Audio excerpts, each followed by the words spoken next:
So I have a controversial point of view that I want to have a go at explaining because I think that this understanding is quite crucial for the modern world, the world in which we live, and yet not widely understood or appreciated.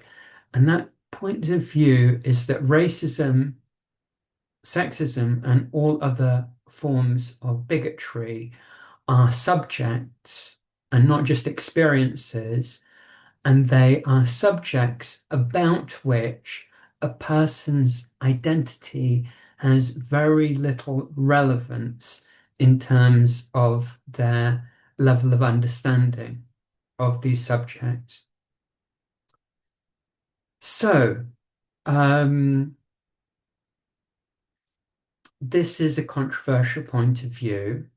It's a controversial point of view because on the face of it, it seems to discredit the experiences of Black people and to perhaps discredit the experience of women and to discredit the experience of other people who are victims of other forms of bigotry.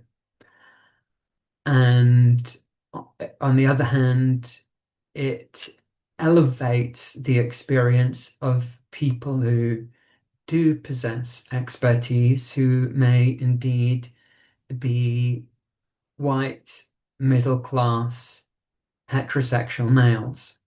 Although not necessarily so, right? Not necessarily so.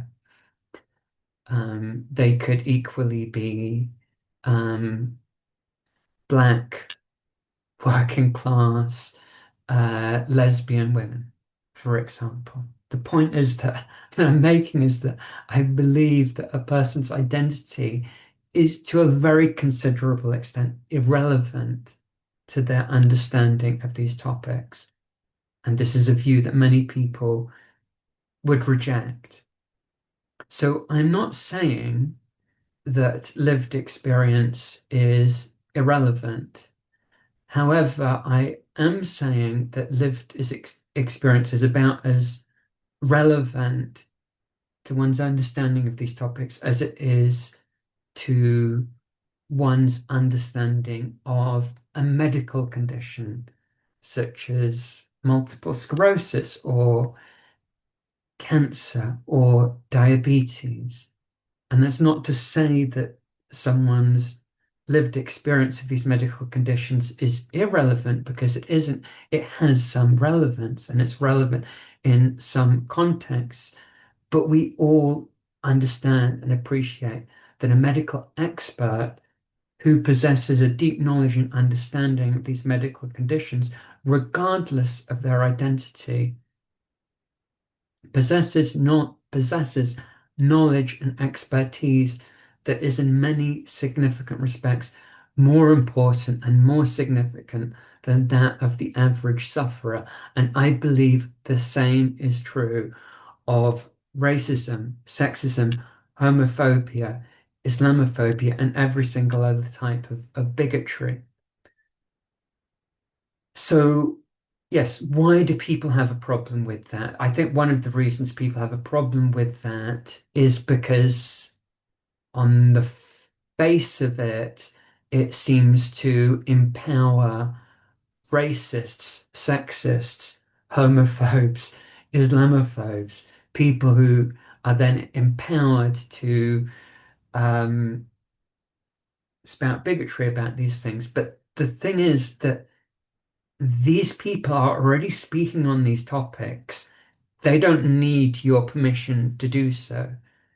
And the only people who you're going to silence by insisting that it's only people who have lived experience of racism, sexism, homophobia, Islamophobia, etc., are people who are more moderate in their views, should I say, people who maybe have some doubts about these things, but who um, don't want to antagonize people with lived experience of these types of suffering and oppression. And that's problematic because it gifts the ground, it gifts the space to the racists, to the sexists, to the homophobes, to the bigots of all shapes and stripes.